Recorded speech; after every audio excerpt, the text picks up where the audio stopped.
There's so many beautiful passages in the gospel where Jesus sounds like a teacher, telling us about God, telling us about what we need to do. But to me, today's gospel, Jesus sounds less like a teacher and more like a coach.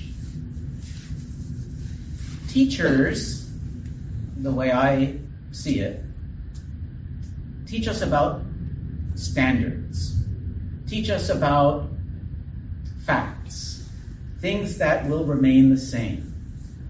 They tell us if you want an A, this is the kind of work you have to do. You have to get 90% or whatever it is on your test. A coach doesn't set a standard as much as proposing that you exceed.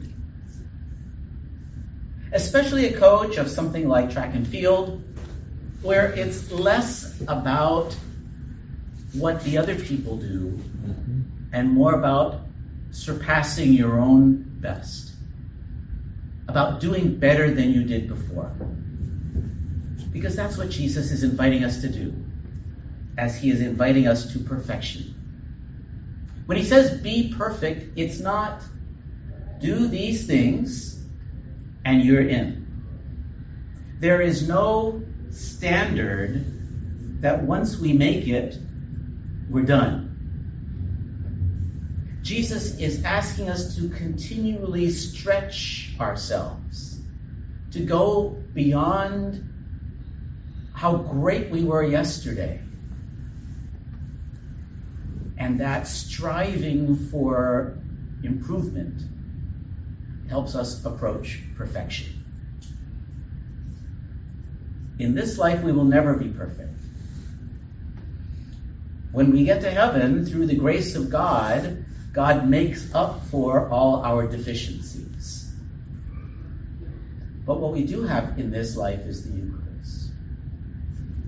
As we come forward to receive the body and blood of Christ, little by little, we have more of the presence of Jesus in us, helping us to go further than we would be able to go on our own.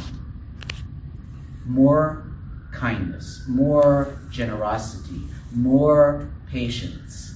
Whatever it is that Jesus is asking us to do to help other people see him in us, to help other people see him in the world, that's what the Eucharist is supposed to make up in us. To strengthen us, if you want to use that image, as athletes, and to help us to continue to strive beyond what we might think was okay yesterday or even an hour ago, to continue in the path of perfection. Perfection is not really a goal, a standard, as much as it is a path. And Jesus, our teacher, our coach, is pointing out the path for us to follow.